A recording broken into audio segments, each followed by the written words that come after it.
বৈশ্বিক তথ্য প্রযুক্তি খাতে বাংলাদেশের নেতৃত্ব নিশ্চিত বা ব্র্যান্ড ইমেজ বৃদ্ধিতে কাজ করছে আইসিটি বিভাগ। এমন মন্তব্য করেছেন বিভাগের পলিসি অ্যাডভাইজার ফয়েজ আহমদ তৈয়ব। শনিবার সকালে বেসিস আয়োজিত Bangladesh the emerging ICT power house শীর্ষক সেমিনারে কথা বলেন তিনি। জানান, বাংলাদেশ ন্যাশনাল ডেটা আর্কিটেকচার নকশা বাস্তবায়ন, সঠিক আইসিটি মাস্টার প্ল্যান প্রণয়ন ও অপরিকল্পিত হাইটেক পার্কগুলো সংস্কারে কাজ চলমান আছে।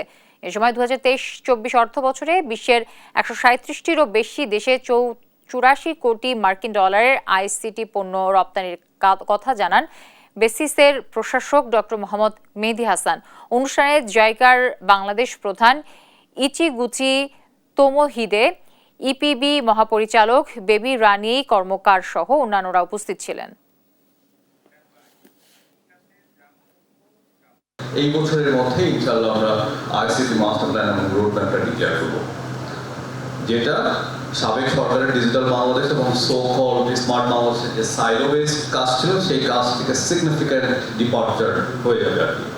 আমরা এটার একটা নাম ইনিশিয়াল ঠিক করেছি, সেটার নাম হতে পারে ডিজিটাল ট্রান্সফরমেশন ডেটা ভিশন, অথবা কেউ কেউ বলেছেন ডিজিটাল ট্রান্সফরমেশন ডেটা লিডারশিপ।